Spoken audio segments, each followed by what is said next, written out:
Vamos falar sobre os valores na aldeia indígena e pesquisa em educação? Percebeu a riqueza dos assuntos? Então fica com a gente em mais este Clube do Livro aqui no Educação.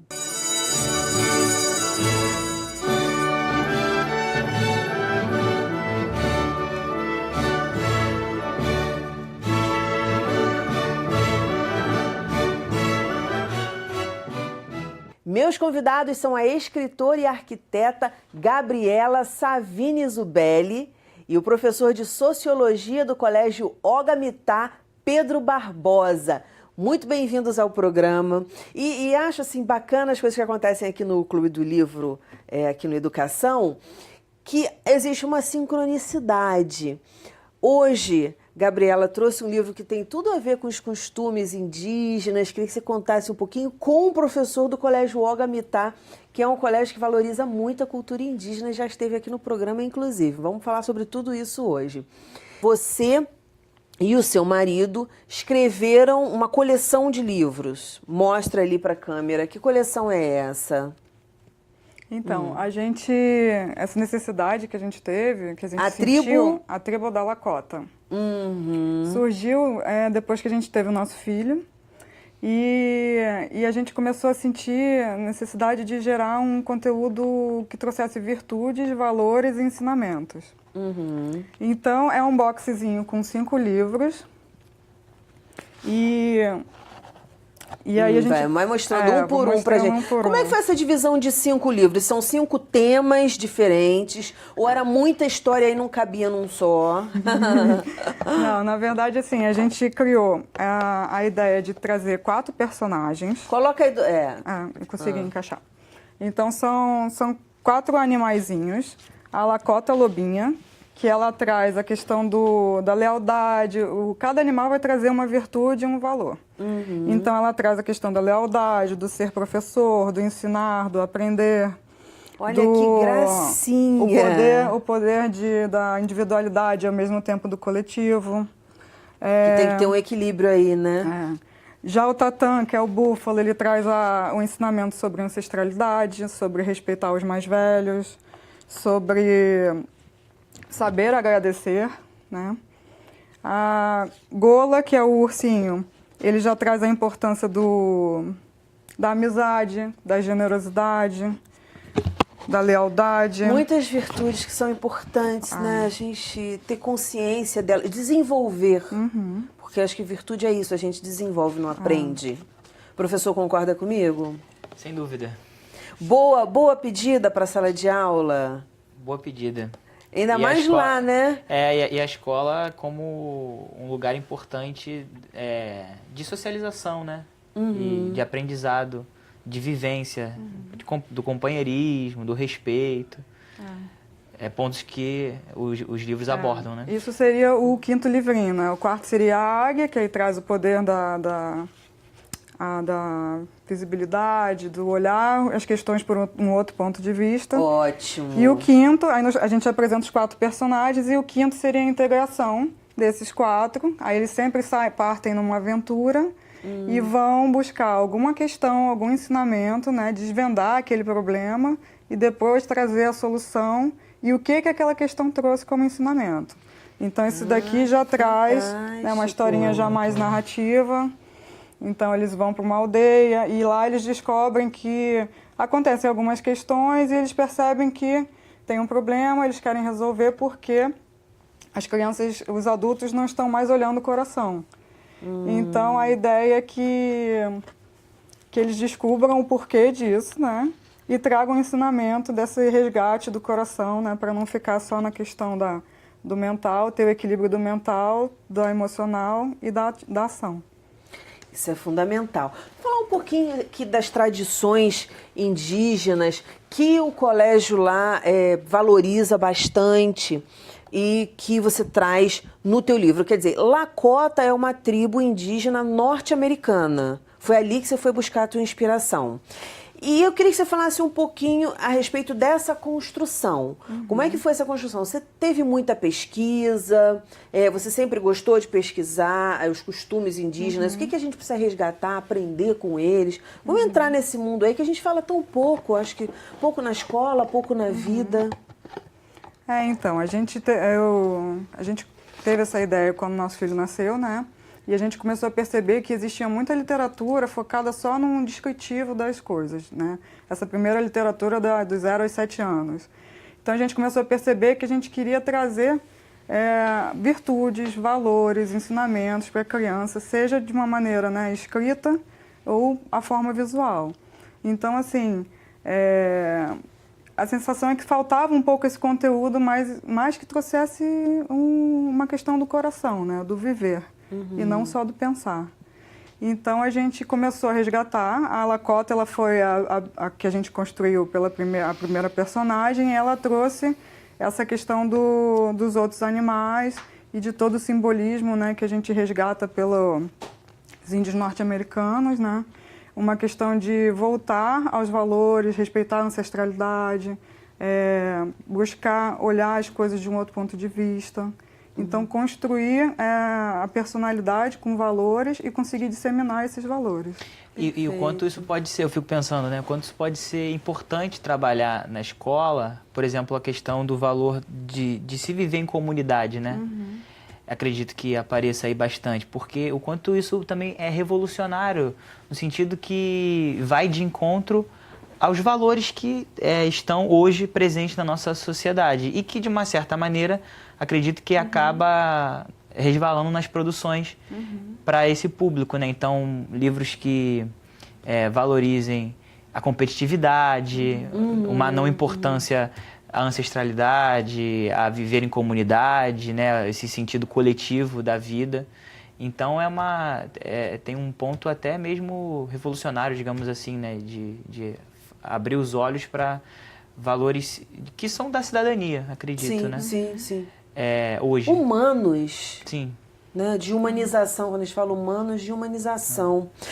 Enquanto eu vou fazer o seguinte, quero que você vá selecionando aí alguns trechos para ler para a gente que falem desses valores. Enquanto isso, vamos falar do seu livro, Pedro. Vamos. Mostra aí, qual foi o livro que você trouxe para a gente? Eu trouxe aqui para o nosso encontro esse livro do Pierre Bourdieu, Escritos de Educação. Na verdade, esse livro é uma coletânea de textos do Pierre Bourdieu, feitos pela Maria Alice Nogueira e o Afrânio Catani, que são dois professores brasileiros, especialistas na obra do Bourdieu.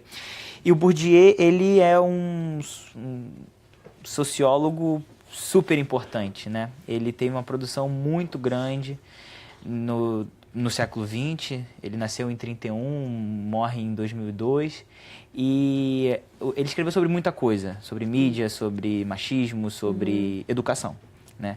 E a contribuição que eu me aproprio mais forte dele é da educação. E, basicamente, nesse livro tem ideias primordiais que ele desenvolveu para tentar entender melhor a relação entre desempenho escolar e origem social, né? Porque a escola ela parte de uma premissa meritocrática. Sim. Né? Ou seja, se você tirou um 10, se você foi bem, se você conseguiu concluir os seus estudos, se você conseguiu o teu diploma, parabéns, o mérito é todo teu. Se você não conseguiu, em contrapartida, você não se esforçou para isso. O problema é seu. O problema é seu, exatamente. E a partir da década de 60 do século passado, o pessoal lá da Europa começou a ver que isso não era bem assim, porque eles conseguiram universalizar a entrada das classes populares na escola, mas ainda assim havia uma relação ali entre desempenho escolar e origem social.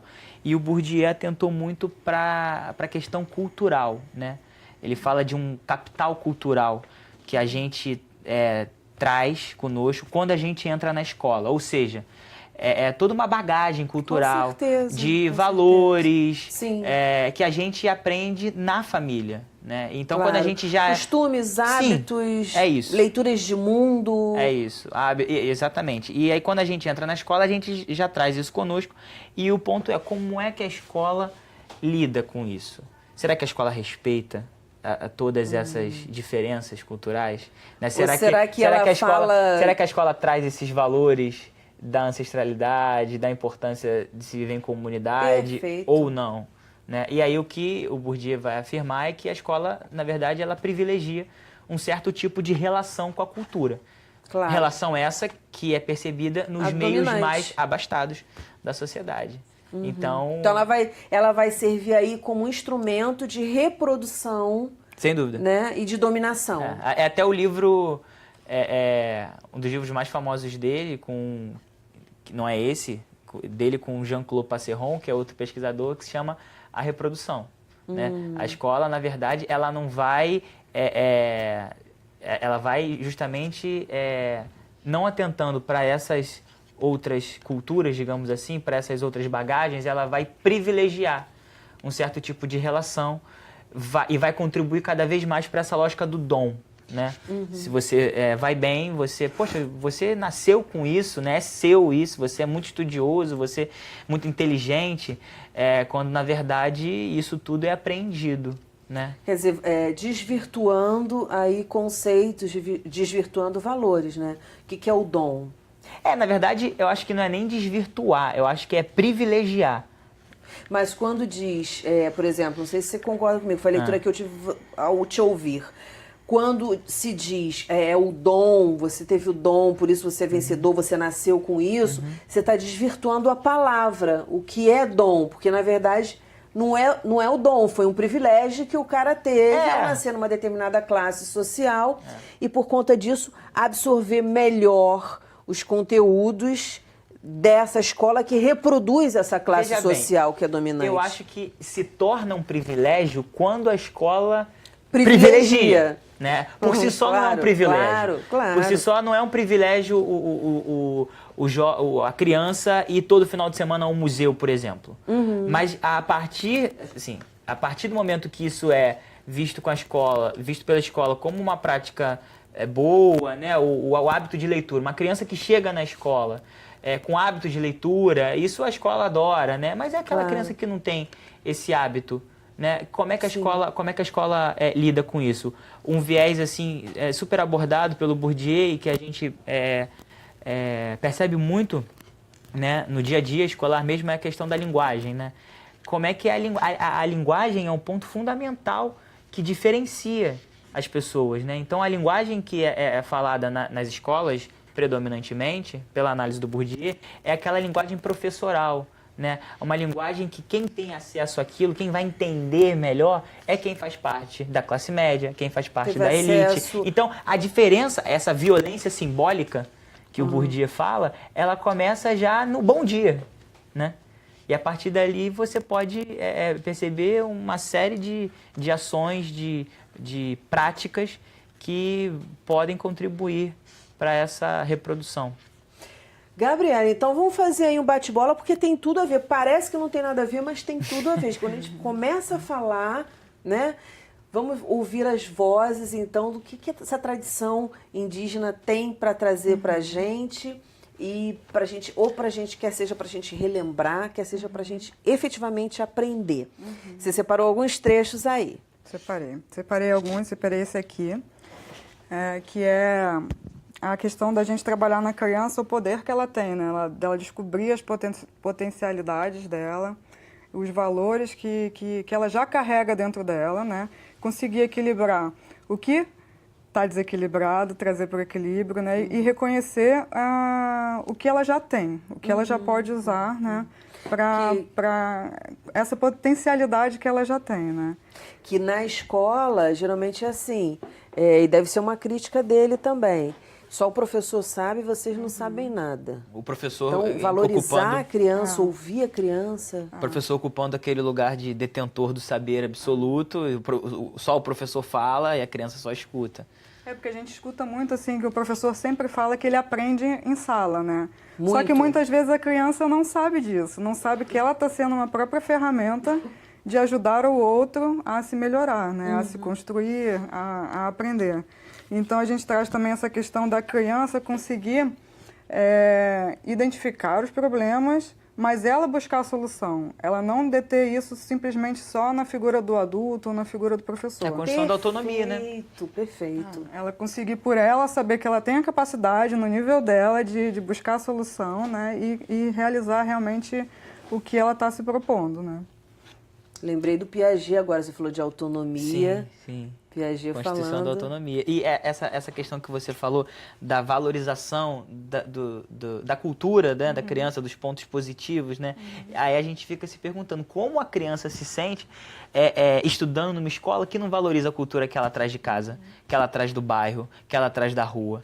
É de fato uma perversidade.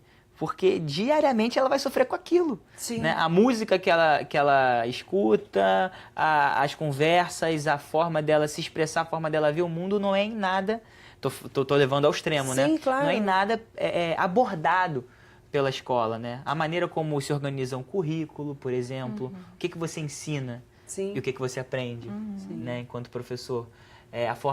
O formato de avaliação.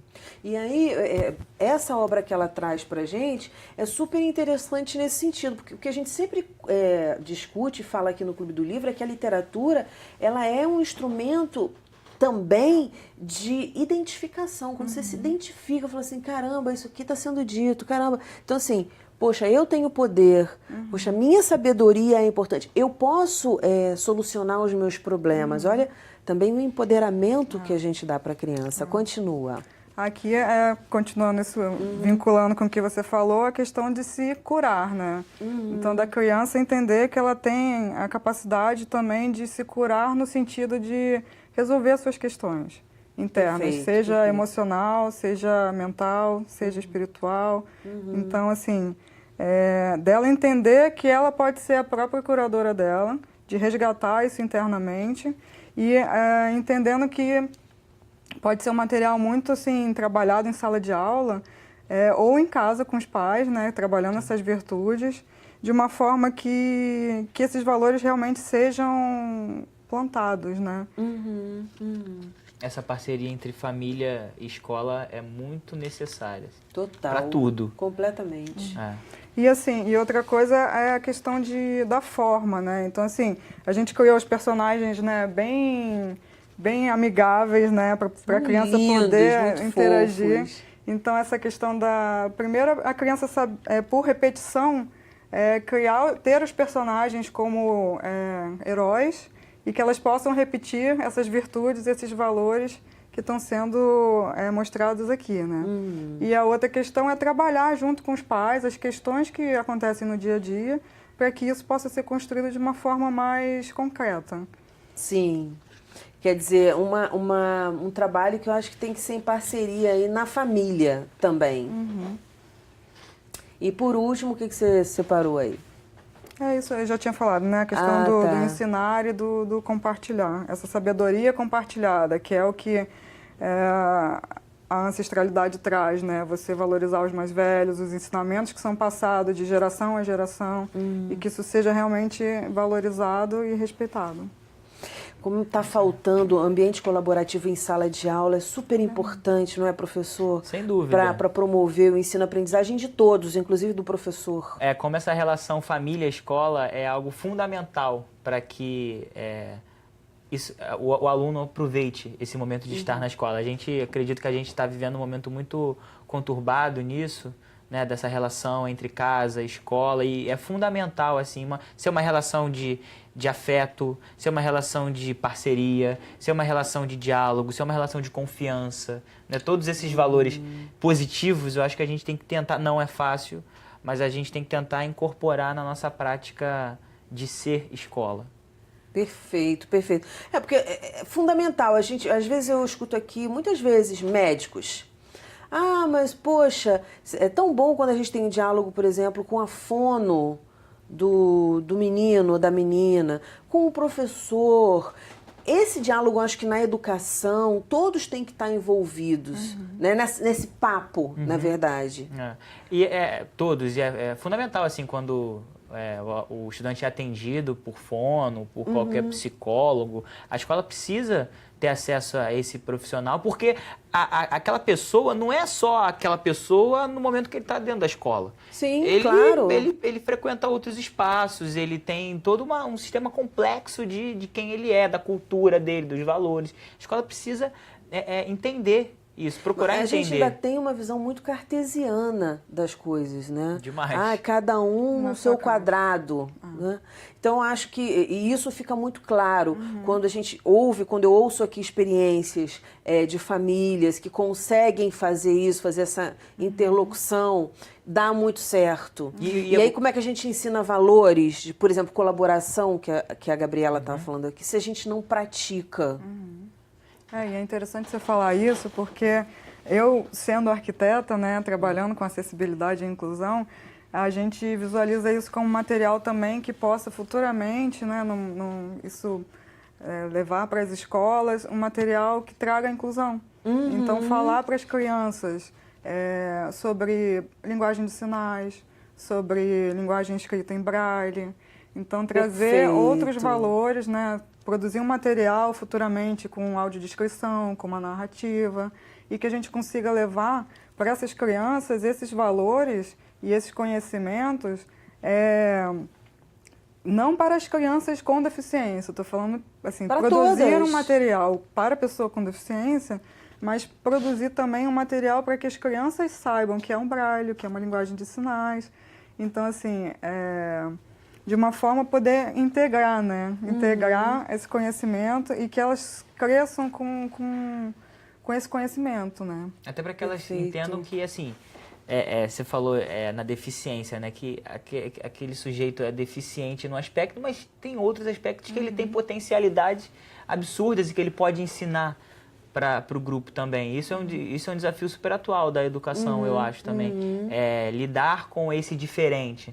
Né, que até através de legislações mais atuais, vem falando que a escola deve incluir, sim, no seu ambiente, pessoas com... Mas tem a ver com o que você estava falando no seu livro, que todas as vozes precisam ser ouvidas, não só na questão, eu estou complementando, óbvio, não só na questão da desigualdade social, daquela classe que é dominante, mas também em relação às diferenças entre as pessoas. E isso é super natural. Então, eu acho que o que você está propondo aí, na verdade, é mostrar isso, gente, é natural. Então, é para você que lê, que consegue enxergar, está aqui escrito. Para você que não consegue enxergar, que lê com as pontas dos dedos, aqui tem uma escrita em braille. E isso é muito bacana, muito fazer bacana. Um desdobramento, né, de ações futuras, fazer roda de conversa, vivências, palestras, jogos interativos. Então, assim, é um leque que se abre com esse material que a gente construiu. E posso falar sobre o... Claro, claro. Como é que a gente adquire a obra? A gente... está com o site, então o site é www.atribudalacota.com.br ou pelo Instagram @atribudalacota. Que gracinha, tá certo. Então é só entrar no site. Sim. Pedro, muito obrigada. Eu acho que você deu... Eu queria que agora no finalzinho você falasse muito rapidamente, que a gente está com o tempo apertado, como é que as escolas podem repensar isso? Porque eu acho que nenhuma escola conscientemente pensa assim, não, vou privilegiar só uma classe, porque daí... Não, os professores também. A gente quer sempre fazer o melhor.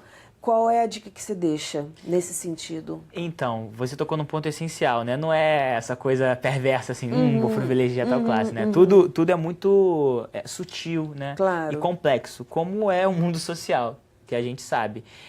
Eu acho que o Bourdieu, uma coisa boa que ele faz é levantar questões, sabe?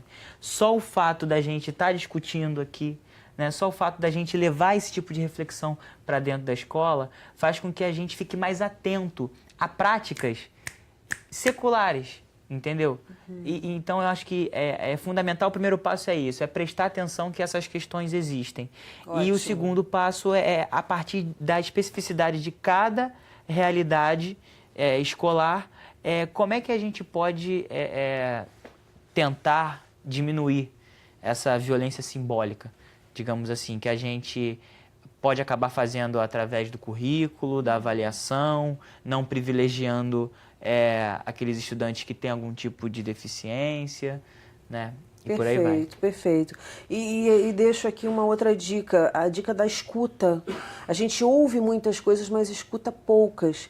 Então, assim, escutar o aluno, o que ele está trazendo hoje, até para como entender qual é a realidade dele. Exato, exato. Gente, muitíssimo obrigada pela participação aqui no Clube do Livro. Obrigado. Parabéns pelo trabalho, sucesso, voltem sempre. Obrigado. O nosso programa fica por aqui, mas na segunda-feira que vem tem muito mais às 9 horas da noite. Educação, se você não se envolver, não rola. Dias felizes, paz do eu e até lá.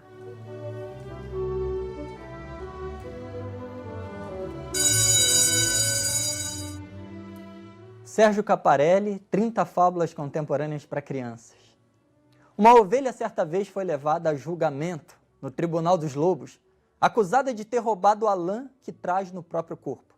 No tribunal se organizou a defesa, também formada por lobos. Mas isso é um absurdo! A ovelha não pode ser condenada por um crime que ela não cometeu. Ela já nasceu, obviamente, com a lã que ela traz no próprio corpo. Do outro lado, o advogado de acusação, também um lobo, foi logo dizendo: tanta lã assim só pode ser fruto de uma desonestidade. Essa ovelha tem sim culpa no cartório. O juiz dos lobos, um juiz já velho, um lobo mau, foi lá para dentro, decidiu, pensou e voltou com a decisão. Eu condeno a ovelha por provocar o apetite dos lobos. Eu condeno a ovelha por usar a saia muito curta. Eu condeno a ovelha por ter a carne muito macia. O advogado de defesa foi logo dizendo: mas isso é um absurdo, o julgamento era sobre o roubo da lã. O juiz dos lobos disse que isso não tinha a menor importância e devorou a ovelha ali mesmo, dentro do tribunal.